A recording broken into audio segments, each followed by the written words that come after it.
Kanchipuram Varamahalakshmi Silks, the Grand Banarasi Mela. First time ever in Hyderabad starting from November 1st.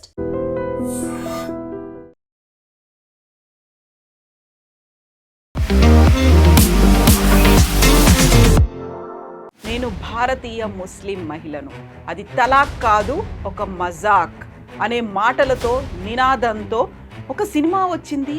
Hindu versus Muslim angle కూడా తీసుకురాగలి. అంటే ముస్లిం personal లా ఇంపార్టెంటా, భారతదేశంలో ఉన్న లా important? అంటే అన్ని చిన్నదానికి గవర్నమెంట్ వ్యతిరేకించడం మొదలుపెట్టారు. కానీ నాకు బాధ ఏమనిపించింది, ఆ రోజు మల్కాజిగిరి సిసిపిఎల్ సినిపాలిస్లో లేనప్పుడు 20 మంది ఉన్నారు థియేటర్లో. వాళ్ళు ప్రతిదాన్ని రాజకీయాలకు ఉపయోగించుకుంటున్నారు, ప్రతిదాన్ని వాళ్ళకు ఓట్లు పడడానికి ఉపయోగించుకుంటున్నారు. అందువల్లే ఈ సినిమా కూడా ఇప్పుడే వచ్చింది, this is the right time అనేది. బీహార్ ఎలక్షన్ కన్నా ముందు, జస్ట్ ముందు వచ్చింది సినిమా. నమస్తే, నేను Kavitha. Welcome to I dream news and నిజాలు. నేను భారతీయ ముస్లిం మహిళను, అది తలాక్ కాదు ఒక మజాక్ అనే మాటలతో నినాదంతో ఒక సినిమా వచ్చింది. హక్ భారతదేశంలో ఉన్నటువంటి ముస్లిం మహిళల బాధల్ని కళ్ళకు కట్టినట్టుగా చూపిస్తోంది. గతంలో జరిగినటువంటి షాబానో పోరాటాన్ని స్ఫూర్తిగా తీసుకొని వచ్చినటువంటి ఈ సినిమా విమర్శకుల దగ్గర నుంచి కూడా ప్రశంసలు అందుకుంటోంది. అయితే ఎందుకని కరెక్ట్గా ఎలక్షన్స్ టైంలోనే కేరళ ఫైల్స్, కశ్మీర్ ఫైల్స్ అని వచ్చాయి, ఇప్పుడు హక్ అనే మూవీ వచ్చింది, రాజకీయాలు ఎందుకు చేస్తున్నారు సినిమాల పేరుతో అనే విమర్శలు ఉన్నాయి. మనతో పాటుగా ఉన్నారు సీనియర్ జర్నలిస్ట్ సురేష్ కొచాతిల్ గారు. సార్ నమస్తే. సో మనం ఒక ఫస్ట్ టైం ఒక సినిమా గురించి మాట్లాడుకుంటున్నాం. అది కంప్లీట్గా దాన్ని సినిమా అనాలా, లేకుంటే బయోపిక్ అనాలా, లేకుంటే ఓవరాల్గా మన సొసైటీలో మహిళల మీద ఉన్నటువంటి ఒక దృష్టిని, దృక్కోణాన్ని చూపించింది అనాలా? మనం సినిమాని రియాలిటీ అంటాం, ఇప్పుడు లైఫ్కి ఒక ప్యాటర్న్ చూపిస్తుంది అంటాం. కానీ మన తెలుగు సినిమాలో ఒకసారి శ్రీకాకుళం నుంచి డైరెక్ట్ స్విట్జర్లాండ్కి వెళ్ళిపోతుంది అనమాట. పల్లెటూరు నుంచి అక్కడ ఒక డ్యాన్స్, శ్రీకాకుళం నుంచి ఒక డ్యాన్స్, డైరెక్ట్ స్విట్జర్లాండ్ డ్యాన్స్. రియాలిటీతో సంబంధం లేదు. అదే టైంలో చాలామంది అంటారు, నన్ను అంటారు, సురేష్ గారు మీరు మలయాళీ కదా, మలయాళం సినిమాలు చాలా బాగుంటాయి స్టోరీస్ అంటారు. రియల్ లైఫ్ మనకు అనిపిస్తుంది మన స్టోరీనే ఇది అని చెప్పేసి. ఉమెన్ ఓరియంటెడ్ క్యారెక్టర్స్ చాలా స్ట్రాంగ్గా ఉంటారు అక్కడ. ఇక్కడేమో సైడ్ కిక్స్గా ఉంటారు. ఉన్నాయి కొన్ని సినిమాలు తెలుగులో కూడా వచ్చినాయి అనుకోండి strong. I can straight away think of Shankarabharanam. ఆ టైంలో there very strong character was there, women character. కానీ హక్ అనే సినిమా మొన్నే చూశాను సాటర్డే రోజు నేను. హక్ సినిమాలో మనం చాలామందికి ప్రేక్షకులకు బహుశా బాన్ ఆఫ్టర్ 90s అని కూడా చెప్పక్కర్లేదు మనం, ఎందుకంటే వాళ్ళు పెద్దగా అయినది అది తెలుస్తుంది కదా వాళ్ళకి. ఇది జరిగింది లాస్ట్ 85లో, ఇది 84-85 జడ్జ్మెంట్, సుప్రీంకోర్టు జడ్జ్మెంట్. అంటే పుట్టిన తర్వాత కూడా 90s తర్వాత ఈవెన్ ఎర్లీ 2000 వాళ్ళకు కూడా ఏం జరిగిందని చాలామంది తెలియదు. రెఫరెన్స్ ఉంటుంది, షాబాను కేసు అని చెప్తుంటారు. What is Shah Bano case? అది చాలా ఇంపార్టెంట్. అది ఎంత పెద్ద ల్యాండ్ మార్క్ జడ్జ్మెంట్ ఎందుకు అని చెప్పి మనం అక్కడి నుంచి స్టోరీ స్టార్ట్ అవుతుంది. సో మీరు చెప్పినట్ల ఈ సినిమాలో నాకు ఏం నచ్చిందంటే, ఓవర్ ద టాప్ ఏం లేదు, మసాలా లేదు, డ్రమటైజేషన్ లేదు. ఈజీలీ దీన్ని ఒక హిందూ వర్సెస్ ముస్లిం యాంగిల్ కూడా తీసుకురాగలి, కావాలంటే చేసుకుంటుంటే వాళ్ళు. కానీ అక్కడ ఏం చేయలేదు. And very very maturely handle cinema. Yami Gautam, I think ఆమె లైఫ్లో best role she has played. National award అయితే రాకపోతే I will be surprised. Very very strong role. And Shah Bano is like that. కానీ ఈ సినిమాలో అయితే ఆమెను యంగ్ చూపించారు, కానీ యాక్చువల్ షాబాను 62 ఆ టైంలో, చాలామందికి తెలుసు. ఇక్కడ పాయింట్ ఏమొస్తుందంటే clash between religion and law. And సుప్రీంకోర్టులో కూడా 125 ఐపీసీ అప్పుడున్న ఐపీసీ ఇప్పుడు భారత్ న్యాయ సంఖ్య అయిపోయింది అనుకోండి, బిఎన్ఎస్ అయిపోయింది. కానీ ఆ పాయింట్ మీద, ఎందుకంటే ఈ డిబేట్ చాలా రోజులు నడుస్తుంది కవిత గారు, నాకు ఇమ్మీడియట్గా గుర్తొచ్చేది షాబాను పక్కన పెడితే కూడా దానికన్నా ముందు 2 జడ్జ్మెంట్స్ వచ్చినాయి సుప్రీంకోర్టులో. అంటే ముస్లిం పర్సనల్ లా ఇంపార్టెంటా, భారతదేశంలో ఉన్న లా ఇంపార్టెంటా? In fact toward the ending the supreme court judge reading out చేస్తున్నప్పుడు జడ్జ్మెంటు యూనిఫామ్ సివిల్ కోడ్ గురించి మాట్లాడతారు. ఇదే యూనిఫామ్ సివిల్ కోడ్ గురించి చాలా కోర్టు, ఈవెన్ సుప్రీంకోర్టు చెప్పారు గవర్నమెంట్ దగ్గర తీసుకురండి, ఎందుకంటే మాకు ప్రాబ్లం ఉంది, మా దగ్గర వేలాది కేసులు పడినాయి, ఇక్కడ మేము ఏం చేయాలి ఈ కేసులతో? Marriage, divorce, inheritance, adoption. దీంట్లో 4లో Hindu community is a different thing, Parsi community is a different thing, మీరు Muslim community, Christian community major తీసుకుంది. ఎందుకంటే సిక్కిజం అండ్ జైనిజం హిందూ కింద వస్తుంది డెఫినేషన్ కింద. మన అందరు తెలిసిందే ఈ డిబేట్ ఎప్పటి నుంచో నడుస్తుంది. Ambedkar garu one of the reasons why resigned Nehru cabinet నుంచి హిందూ కోడ్ గురించి రిజైన్ చేశారు క్యాబినెట్ నుంచి. అది పెద్ద డిబేట్ ఇంకోటి. కానీ చట్టం అందరికి ఒకటే ఉండాలి. That is something we should all agree. మీ పర్సనల్లో మీ మ్యారేజ్ని మీ రిచువల్స్ని మార్చడం ఎవరు చెప్పట్లేదు. కాజీ ఉన్నారో తీసుకొచ్చి కుబూల్ హే అన్నాడు, అదంతా use your thing. Same with Christian marriages. మీరు ఇప్పుడు చూడండి, చాలా మటుకు క్రిస్టియన్ మ్యారేజెస్లో కూడా హిందూ రిచువల్స్ చాలా వచ్చేసినాయి. నాకు ఇక్కడ తెలుగు చర్చెస్లో నేను ఎక్కువ వెళ్ళలేదు, కానీ మలయాళీ వెడ్డింగ్స్లో మంగళసూత్రం కట్టడం చాలా కామన్ అయిపోయింది చర్చెస్లో. బహుశా తెలుగు దాంట్లో కూడా ఉండొచ్చు. I have not attended much of Telugu weddings in the church. So చట్టాలు ఏంటి, that is very important thing. ఈ సినిమా స్టోరీ చెప్పే ముందు స్టోరీ అని లేదు దీంట్లో. It is a real life slice అన్నమాట. ఏం జరిగింది, ఎట్లా జరిగింది, ఎందుకు జరిగింది, అండ్ ఎగ్జాజరేషన్ అనేది లేదు. ఇమ్రాన్ హాష్మీ ఆల్సో చాలామంది అంటారు ఆయన యూజువల్ రోల్స్ మనకు అందరికి తెలిసిందే, చాలా డిఫరెంట్ టైప్ ఆఫ్ రోల్ చేస్తారు. కానీ దిస్ వెరీ మెచ్యూర్. ఆయన కూడా కొంచెం వైలెంట్ క్యారెక్టర్ కూడా బిహేవ్ చేస్తే కూడా we will not be surprise, కానీ చేయలేదు. ఇంతకు ఆ సీన్లో, ఆ మూవీలో ఒక సీన్ ఉంది కవిత గారు. I don't want to play spoiler for people who not watched it. ఇంకా చూడడం వాళ్ళని స్పాయిలర్గా ఉండను, కానీ ఒక సీన్లో మూవీ స్టోరీ మొత్తం వచ్చేస్తుంది. ఈమె పెళ్లి చేసుకొని షాజియా అని దాంట్లో ఆమె పేరు. షాజియా వచ్చి కిచెన్కి వస్తుంది అనమాట. ఫస్ట్ టైం వాళ్ళ హస్బెండ్ ఇంట్లో కిచెన్కి వచ్చినప్పుడు కుక్ అక్కడ కుక్ చేస్తున్న ఆమె అంటది, ఈమె 3 కుక్కర్లు చూస్తుంది అక్కడ. ఇదేంటి 3 కుక్కర్లు ఉంది ఇక్కడ అంటే, హమారే సాహెబ్ एक कुकर खराब हो गए तो दूसरे खरीदते हैं, दूसरा खरीद तो तीसरे खरीदते हैं. అవన్నీ అలాగే ఉంటాయి. మా సారు ఒక కుక్కర్ స్పాయిల్ అయితే దాన్ని రిపేర్ చేయరు, కొత్తగా కొనుక్కుంటారు. అది ఖరాబ్ అయితే మళ్ళీ ఇంకో కొనుక్కుంటారు. తర్వాత మూవీలో అదే సీన్ రిపీట్ అవుతుంది. అంటే ఆయనకి ఫస్ట్ వైఫ్ నచ్చకపోవడమో లేకుంటే ఏదైనా రీజన్ కానీ he goes for a second wife. అక్కడే ప్రాబ్లమ్స్ అంతా స్టార్ట్ అవుతుంది. సో తర్వాత మనం రికలెక్ట్ చేస్తున్నప్పుడు అదే సీన్ మనకు గుర్తొస్తుంది. ఎందుకు ఆయన మెంటల్ మేకప్ గురించి గుర్తొస్తుంది.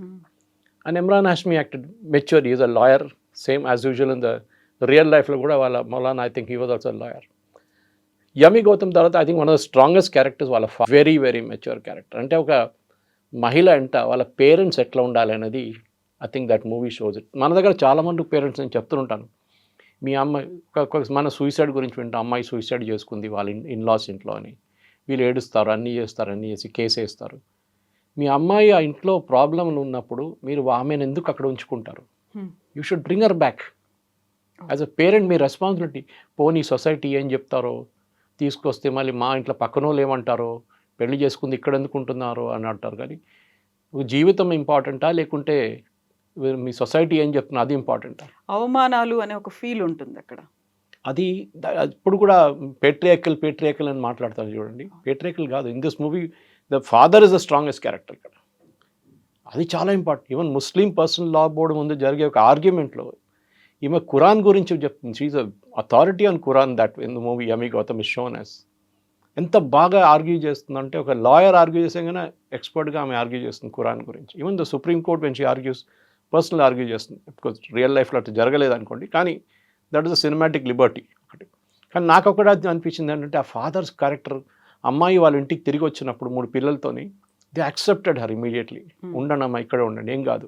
వాళ్ళ అమ్మగారు అప్పుడు కూడా చెప్తున్నారు, ఎందుకు వచ్చావు, అక్కడ ఉండొచ్చు కదా, అడ్జస్ట్ చేసుకోవచ్చు కదా అని. No, very clearly. So I think ఒక స్ట్రాంగ్ మెసేజ్. ఈ సినిమా చూడలేని వాళ్ళు కూడా వెళ్ళి చూడాలి, ఎందుకంటే it is there in English subtitles. So మీ హిందీ కన్నా ఎక్కువ ఉర్దూ వాడతారు. అర్థం కాకపోతే కూడా Urdu words also are translated into. And పాటలు కూడా చాలా మర్జ్ చేశారు సినిమాల్లో. చాలా ప్లేసెస్లో బ్యాక్గ్రౌండ్ మ్యూజిక్ లేకుండా సైలెన్స్ ఉంటుంది. అది అర్థం చేసుకోవాలి మనం. ఒక హస్బెండ్ వైఫ్ కాన్వర్జేషన్లో ఒక డిఫరెన్స్ ఆఫ్ ఒపీనియన్ రాగానే ఆ సైలెన్స్ ఇస్ వెరీ ఇండికేటివ్. అంటే గ్యాప్ మొదలైందన్నమాట. That gap is started widening అనేది. తర్వాత సుప్రీంకోర్టులో కూడా ఆర్గ్యుమెంట్ చేస్తున్నట్టు సర్టన్ పాయింట్స్ మొత్తం ఆగిపోతుంది. అసలు పిన్ డ్రాప్ సైలెన్స్ అంటారు చూడండి ఇంగ్లీష్లో. Can hear a pin drop immediately. సినిమాలో నాకు నచ్చింది మెసేజ్. ఎందుకంటే 125 CR అప్పుడు ఐపీసీలో ఉన్న లా ప్రకారం హిందూ ముస్లిం దాంట్లో ఈ చట్టాలు పనికిరావు, అందరికి ఒకటే చట్టం ఉండాలి. And we will have to give maintenance అని. ఎందుకంటే వీళ్ళ దాంట్లో ముస్లిం పర్సనల్ లాలో ఇద్దత్ పీరియడ్ అంటే 90 days from the day of the divorce, అప్పుడు దాకా మీరు మెయింటెనెన్స్ ఇవ్వాలి మీ వైఫ్కి. దాని తర్వాత వాళ్ళ చుట్టాలు చూసుకోవాలి. చుట్టాలతో కాకపోతే వకఫ్ బోర్డు చూసుకోవాలి. మీరు సొసైటీ మీద ఎందుకు వేస్తున్నారు అండి? What about the husband? ఆయన ఏం రెస్పాన్సిబిలిటీ చేస్తారు ఏముంటుంది? అప్పుడు హిందువులకు ఉన్న చట్టం ముస్లిమ్స్కి లేదు. ఆలోచించండి, Hindu that go through the divorce in the court, family కోర్ట్కి వెళ్తారు, ఆ జడ్జ్ అంటారు ఒక 6 నెలలు మీరు కొంచెం అక్కడిక్కడ అడ్జస్ట్ చేసి చూడండి, కౌన్సిలింగ్ అనేది కౌన్సిలింగ్ చేస్తారు, మీరు అడ్జస్ట్ చేసి కొంచెం కాకపోతే లాస్ట్లో okay it will be dissolved. అదే రూల్ ముస్లిమ్స్కి ఎందుకు లేదు? అప్పుడు వాళ్ళు అంటారు షరియా మాదార్ ఇంపార్టెంట్ అంటారు. ఇన్ సినిమాలు కూడా అదే చూపిస్తున్నారు చాలా మటుకు. అగైన్ నేను మొత్తం కథ చెప్పక, ఎందుకంటే కథ ఒకసారి చెప్పేస్తే then there is no point in discussing the people watching the movie. కానీ షరియా లా ఉన్నప్పుడు అన్ని షరియా ఉండాలి కదా. Why only for personal law? మీరు రేపు అడల్టరీ చేస్తే, లేకుంటే రేపు మీరు మర్డర్ చేస్తే అక్కడ కూడా షరియా లా రావాలి కదా ఇఫ్ యూర్ అ ముస్లిం. అప్పుడు అంటారు కాదు కదా, అప్పుడు ఐపీసీ అంటారు, ఇప్పుడు బిఎన్ఎస్ అంటారు. అది కాదు, you should have one law. So supreme court కూడా ఈ జడ్జ్మెంట్లో చెప్పారు, చాలా మటుకు దానికన్నా ముందు కూడా చెప్పాను, we need a uniform civil code. ఇది బీజేపీ వాళ్ళు తీసుకొస్తారో నరేంద్ర మోదీ తీసుకొస్తారో కాదు, సుప్రీంకోర్టు చెప్పారు. అప్పుడు మీరు అన్ని సుప్రీంకోర్టు నేను వీళ్ళు అగ్రీ విత్ అన్నప్పుడు ఇది కూడా అగ్రీ చేయాలి కదా. దీనికి రీజన్ ఉంది. ఆలోచించండి, గోవాలో before independence from India one Portuguese rule చేస్తున్నప్పటి నుంచే అక్కడ యూనిఫామ్ సివిల్ కోడ్ ఉంది. First state in India to have uniform civil code. ఇప్పుడు ఏదో ఐ థింక్ హిమాచల్ ప్రదేశ్ ఎక్కడ అన్ని ట్రై చేస్తున్నారు యూనిఫామ్ సివిల్ కోడ్ తీసుకురావడానికి, కానీ లీగలీ ఇంకా అది అప్రూవ్ కావాల్సి ఉంటుంది. సుప్రీంకోర్టు కేసు వెళ్తే రేపు ఏమైంది చెప్పలేము మనం. ఇంకొక important case which is nothing to do with the movie is Mary Roy, Arundhati Roy వాళ్ళ మదర్. ఆమె కోటయంలో ఉన్నప్పుడు ఆమె వాళ్ళ బ్రదర్స్ మీద కేసు వేసింది. ఏంటంటే ఆమె పెళ్లి చేసుకున్న తర్వాత of course she had some issue with husband and husband left, and ఆమె తర్వాత తిరిగి వచ్చిన తర్వాత కోటయంలో ఉంటుంది. She was running a school there. ఆమెకి ప్రాపర్టీ డివిజన్లో క్రిస్టియన్ ఫ్యామిలీ, ఎస్పెషల్లీ కేరళ, ఇక్కడ కూడా నాకు తెలియదు వాట్ ఇస్ ద రూల్, కానీ క్రిస్టియన్ ఫ్యామిలీస్లో అమ్మాయికి రాదు. ఎందుకంటే పెళ్లి టైంలో వాళ్ళకి they give a huge amount of money. అది మీరు డౌరీ అని చెప్పొచ్చు, ఇంకేదో పేరుతో చెప్పొచ్చు. అది ఇచ్చేసాం కదా, మళ్ళీ ఇంకేముంది మీకు ఇవ్వడానికి, ఇంకా ఇక్కడ రాకు అని చెప్పి అది ఒక ఇండికేషన్ అన్నమాట. ఇంత ఖర్చు పెట్టాం మీ మీద, ఇంత డబ్బులు ఇచ్చాం మీకు, ఇంత బంగారం ఇచ్చాం, now stay away from this. కానీ వాళ్ళ actual father property mother property కోర్టులలో ఉంటుంది. అప్పుడు ఏం చెప్తారు? So she went to the supreme court all the way. ఆమెకు అక్కడ కొట్లాడి కేసు గెలిచి వచ్చింది. దట్ క్రిస్టియన్ అమ్మాయిలు కూడా వాళ్ళ కొడుకులతోని వాళ్ళ బ్రదర్స్తోని equal amount of division of property. ఇప్పుడు ఇది ఇస్లాంలో ప్రాబ్లం ఉంది. అక్కడ అమ్మాయికి షీ గెట్స్ అ పిటెన్స్ చాలా తక్కువ. I think it's 1/3 of what ever some last brother property నుంచి ఏదో ఒక క్యాల్కులేషన్ ఉంది అది, కానీ నథింగ్. ఇప్పుడు మా దాంట్లో నాయర్ మేనన్ కమ్యూనిటీ ఫ్రమ్ కేరళ, మర్మత్తక్క ఏమంటారు మా దాంట్లో, that is we take the mother's house name. Kochattil అనేది మా అమ్మగారి ఇంటి పేరు కేరళ. మా వారసత్వం అమ్మగారి సైడ్ నుంచి వస్తుంది, నాన్నగారి సైడ్ నుంచి కాదు. ఇప్పుడు కొంచెం మారింది అనుకోండి అక్కడ ఇక్కడ. ఇప్పుడు అమ్మాయిలందరూ వాళ్ళ ఫాదర్ పేరే వాడుతున్నారు చాలామంది. కానీ ప్రాపర్టీ డివిజన్ టిల్ రీసెంట్లీ అంటే ఒక 20 years ముందు దాకా మొత్తం ప్రాపర్టీ అమ్మాయికి వెళ్ళిపోతుండే కంప్లీట్గా. కానీ ఇప్పుడు కొంచెం మారింది అనుకోండి. ఇప్పుడు చాలామంది అమ్మాయిలు అంటున్నారు we will share with our brothers, మాకెందుకు గొడవ, ఒకటే వాళ్ళు అమ్మకు పుట్టాం కదా మేమందరం, వీ విల్ డివైడ్ అని చెప్పి డివైడ్ చేసుకుంటున్నారు. కానీ ఆలోచించడం ఎందుకు చేశారు, ఆ సిస్టమ్ ఎందుకు తీసుకొచ్చారంటే ఒక సెక్యూరిటీ అమ్మాయికి. ఈ సినిమాలు కూడా అంతే కదా, మెయింటెనెన్స్ కోసం చిన్న అమౌంట్ 140 రూపాయలకు ఆ రోజున్న అమౌంట్కి అడిగితే నేను అది కూడా ఇవ్వను పో అని చెప్పిన మనిషి. సో వీళ్ళకి ఒక ఫైనాన్షియల్ సెక్యూరిటీ కావాలంటే ఒక ప్రాపర్టీ మీ పేరు మీద ఉంటే మీకు ఒక ఫైనాన్షియల్ సెక్యూరిటీ ఉంటుంది. రేపు ఎవడైనా ఇక్కడ నుంచి దిగు బయటికి వెళ్ళని చెప్పడానికి వాళ్ళకి అధికారం లేదు. ఇక్కడ ఈ రోజుల్లో మనం ఏం చూస్తున్నాం అంటే కవిత గారు, చాలా మట్టుకు ఇప్పుడు సినిమాలు చూపించే కానీ రియల్ లైఫ్లో కూడా మనం చూస్తున్నాం, young couples they not able to adjust ఎక్కువ. పాత దాంట్లో మనం ఇంట్లో ఎట్లనో అడ్జస్ట్ ఇదే సేమ్ సొసైటీ ఏం చెప్తారో వాళ్ళు ఏమనుకుంటారో వద్దని చెప్పేసి. కానీ ఇప్పుడున్న వాళ్ళకి ఆ కమ్యూనికేషన్స్ లింక్ ఎప్పుడో స్నాప్ అయిపోయింది. చిన్న దాని మీద ఆర్గ్యుమెంట్లు మొదలై డివోర్స్. ఇప్పుడు మీరు ఫ్యామిలీ కోర్టుకి వెళ్తే నాంపల్లి కానివ్వండి, సికింద్రాబాద్కి వెళ్తే ఎంతోమంది వెయిట్ చేస్తుంటారు డివోర్స్ కోసం. అంటే వాళ్ళకి పేషెన్స్ లేదు, they don't have patience to deal. Difference opinion ఉంటుంది ఎవరికి, నో మ్యారేజ్ ఇస్ పర్ఫెక్ట్, అక్కడ ఇక్కడ ఏదైనా ఇష్యూస్ ఉంటుంది ఎప్పుడు. But you have to somehow realise but better good, at least పిల్లలు పెద్ద అయ్యేదాకా చూసుకుంటారు. సో హక్లో కూడా ఆమె వాళ్ళ పిల్లల కోసం కొట్లాడుతుంది. 3 పిల్లలు ఉన్నారు, ఒక అమ్మాయి 2 అబ్బాయిలు. వాళ్ళ కోసం ఆమె చెప్తుంది, నా కోసం కాదు డబ్బులు, వాళ్ళ కోసం. చిన్న పని చేసుకుని కుట్ల మిషన్ పెట్టుకుని ఆమె పాపం ఆమె ఇంట్లో షీఈ్ మేకింగ్ సమ్ మనీ. కానీ వీళ్ళ దగ్గర 140 రూపాయలు ఇవ్వమంటే నేను ఇయ్యను పో, నువ్వేమైనా చేసుకో, మా పర్సనల్ లా ఇదే చెప్తుంది. That is where I'm Singh personal law and professional లాలో చాలా డిఫరెన్స్ ఉంటుంది. మీరు ఒక దేశంలో మనం సెక్యులర్ దేశం అంటాం మనం. సెక్యులరిజం అని మన దేశంలో తప్ప అట్లని కాన్సెప్టే లేదు యాక్చువల్లీ. సెక్యులరిజం వర్డ్ వచ్చింది ఇంగ్లాండ్ నుంచి, చర్చ్ ఆఫ్ ఇంగ్లాండ్ నుంచి, అండ్ స్పెషలీ వాళ్ళ పార్లమెంట్ నుంచి, house of lords. House of లార్డ్స్లో 18th century 19th centuryలో కూడా చాలామంది బిషప్స్ వచ్చి కూర్చుంటారు అక్కడ. వాళ్ళ దగ్గర బిషప్స్ ఆర్ నామినేటెడ్. మన దగ్గర చేస్తే ఆలోచించండి ఒకసారి. కొంచెం స్వామీలు తీసుకొచ్చి రాజ్యసభలో కూర్చోబెడితే అంతే సంగతి ఇక్కడ. ఎనీవే అక్కడ అది చేస్తున్నారు. సో వాళ్ళు ఏం చేశారంటే అన్ని చిన్నదానికి గవర్నమెంట్ని వ్యతిరేకించడం మొదలుపెట్టారు, అక్కడున్న బ్రిటిష్ గవర్నమెంట్ని. సో గవర్నమెంట్ ఏమన్నారు లాస్ట్లో వచ్చేసి అన్నారు, మీరు మీ పని చూసుకోండి, మేము మా పని చూసుకుంటాం. You run the church, we will run the government. ఈ రెండు కనెక్షన్ రాకూడదని చెప్పి దట్ ఈస్ వేర్ సెక్యులరిజం అని కాన్సెప్ట్ వచ్చింది. Church and state or separate. వాళ్ళ దగ్గర చర్చ్ ఇస్ ద రిలీజియన్, అంటే వాళ్ళ ప్రొటెస్టెంట్, ఇంగ్లాండ్లో ప్రొటెస్టెంట్ రిలీజియన్, యూఎస్లో క్యాథలిక్ ఉంటుంది. ఇది సెక్యులరిజం అక్కడి నుంచి. మన దేశంలో ఎట్లా వస్తుందండి సెక్యులరిజం? సో మన దేశంలో సెక్యులరిజం మీనింగ్ ఏంటంటే if you are a Hindu or if you are don't take anything you are secular. Moment మీరు మాట్లాడితే ఇమీడియట్ అంటారు చూడండి, మోదీ గారు కానీ ఎవరు వీళ్ళు కమ్యూనల్ అయిపోయారు అని. Anyway that's a different debate. కానీ ఈ సినిమాకు తిరిగి వచ్చేదాకా సినిమాలో ఉన్న మూమెంట్స్ చాలా మట్టుకు చాలా, ఇప్పుడు లీగల్ ఫెటర్నిటీ కూడా చాలామంది రివ్యూస్ చదివాను నేను. They also agree that this process is కరెక్ట్గా చూపించాం. మన యూజువలీ మన కోర్ట్ రూమ్ డ్రామాస్ అది కొంచెం ఓవర్ ద టాప్ వెళ్ళిపోతుంది. తారీఖ్ పే తారీఖ్ అని చెప్పి మన సనీ దియోల్ అది కాకుండా చాలా మటుకు కోర్ట్ రూమ్ డ్రామాస్ డ్యామేజ్ కోసం కానీ డివోర్స్ కోసం ఏదైనా కోర్టులో చిన్న ఆర్గ్యుమెంట్ జరిగితే కూడా అది డ్రామాటైజ్ చేసి చూపిస్తారు. అది అక్కడ కాదు. In fact one of the junior judges, I think it is magistrate లెవెల్లో ఈ కేసు ఫస్ట్ వచ్చిన అని అడుగుతారు, మీరు ఎందుకు కోర్టుకు వచ్చారు, మీ పర్సనల్ లా బోర్డు ఉంది కదా అక్కడికి వెళ్ళండి మీరు అని చెప్పి. It is a real point at that point. ఎందుకంటే ఆ లెవెల్లో అట్లా ఆలోచించారు. సుప్రీంకోర్టులో అట్లా చెప్పలేదే. They took up the case. హైకోర్టులో కూడా తీసుకున్నారు and they give a judgment which the Supreme Court upheld, correct అని చెప్పారు. సో మెయింటెనెన్స్ ఇవ్వడం అనేది ఒక షాబాను కేసు నుంచి వచ్చినప్పుడు మన అందరు తెలిసిందే, it was a huge change అప్పుడు ఆ రోజుల్లో. దాంట్లో ఇంకొక పాయింట్ ఏంటంటే ట్రిపుల్ తలాక్. ఒక మనిషి, ఒక మేల్ మెంబర్ కోపం వచ్చి తలాక్ అని అయిపోయింది పెళ్ళి. దాన్ని ఇప్పుడు మోదీ గవర్నమెంట్ వచ్చిన తర్వాత తీసేసి దాన్ని క్రిమినలైజ్ చేసేసారు మొత్తం. Actual as per Quran and according to her the character played by Shazia which is Yami Gautam చాలా క్లియర్గా చెప్తుంది, మీరు అది ఒకటేసారి చెప్పకూడదు, అది గ్యాప్ పెట్టి చెప్పాలి, నెల టైం తీసుకొని చెప్పండి. By time you will have a reconciliation, అదే ఎందుకు ఇది అని చెప్పి. ఇదంతా ఒక నార్మల్ పర్సన్ లైక్ మీ, నాకు కూడా అంత క్లియర్గా ఐడియా లేకుండే. కానీ నాకు సినిమా చూసిన తర్వాత ఎస్. కానీ నాకు బాధ ఏమనిపించింది, ఆ రోజు మల్కాజిగిరి CCPL సినిపాలిస్లో వెళ్ళినప్పుడు 20 మంది ఉన్నారు థియేటర్లో.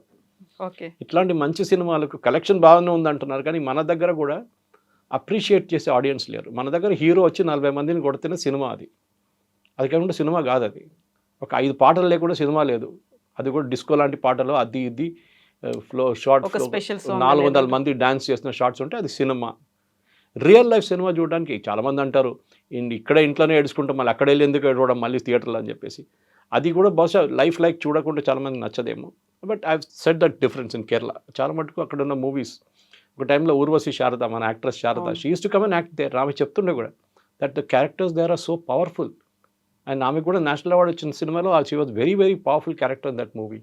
సో దీంట్లో కూడా Yami Gautam, even the second wife played by another actors which she was also really good. ఆమె కూడా చాలా బాగా, అన్ని క్యారెక్టర్స్ ఎక్కువ లేరు దాంట్లో, ఐ థింక్ మ్యాక్సిమం 20 మంది ఉంటారు క్యారెక్టర్స్గా, కానీ అందరూ వాళ్ళ రోల్స్ చాలా బాగా ప్లే చేశారు.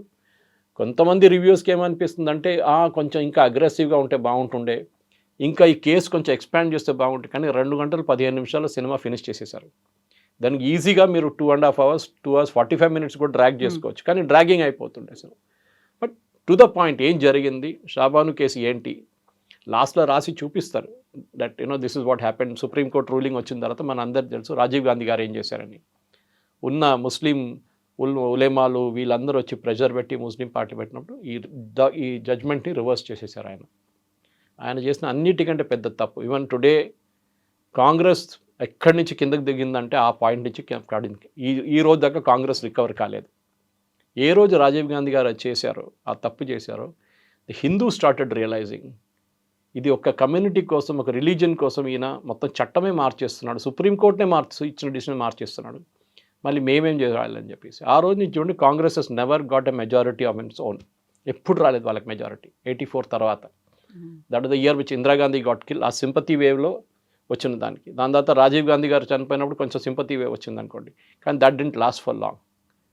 The problem is simple, that కాంగ్రెస్కి ఆ రోజు చేసిన తప్పు, రాజీవ్ గాంధీ గారు చేసిన తప్పు ఇవాళ దాకా వాళ్ళు అగ్రీ చేయట్లేదు. మోదీ గారు ట్రిపుల్ తలాక్ చేసినప్పుడు వీళ్ళంతా ఇంత పెద్ద గొడవ చేశారు, కానీ ముస్లిం మహిళలు దాన్ని అప్రిషియేట్ చేశారు. మీ personal law is your personal law. మళ్ళీ అది రిపీట్ చేస్తున్నాను నేను.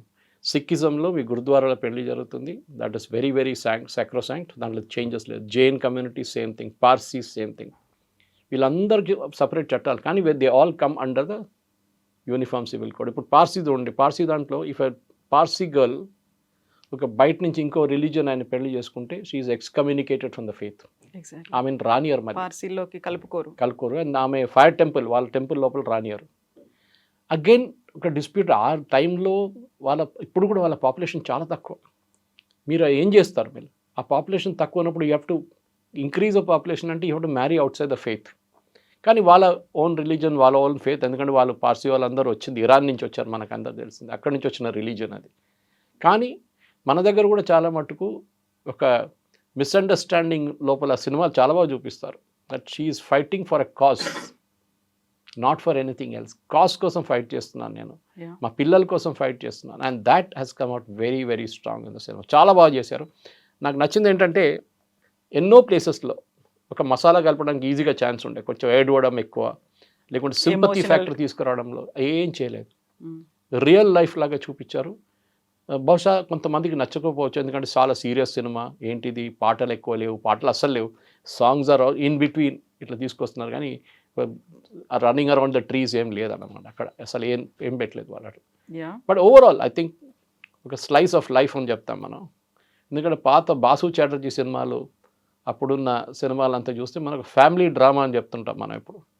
బహుశా అట్లానే ఒక ఫ్యామిలీ డ్రామా అది, different genre. Of course Chhoti Si Baat ఉండొచ్చు, ఆ టైంలో ఘరోండా ఉండొచ్చు. ఆ సినిమాలు అన్నీ చూస్తే ఒక స్లైస్ ఆఫ్ లైఫ్ తీసుకొచ్చారు, ఒక రియల్ స్టోరీని తీసుకొచ్చారు.